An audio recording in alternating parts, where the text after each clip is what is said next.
Баршаңызға қайырлы күн, менің каналыма қош келдіңіздер.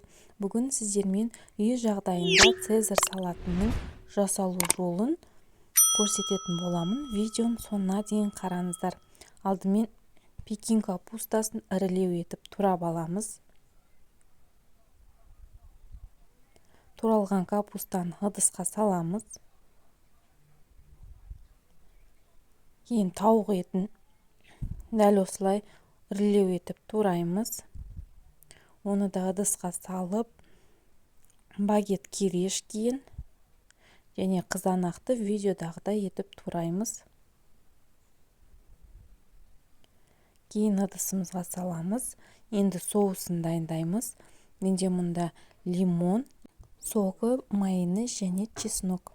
Кейін майонезбен жақсылап араластырып, салатқа қосып, барлығын жақсылап араластырамыз. Жақсылап араластырып алған соң ыдысымызға салып,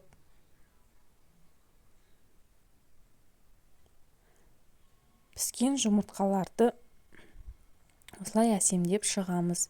Бетінен сырды теркадан өткіземіз. Дәм өте керемет болып шығады. Міндетті түрде жасап көріңіздер. Сіздермен болған салтанат. Видеоңызға лайк басып, комментарий жазып, каналыма тіркелуді ұмытпаңыздар.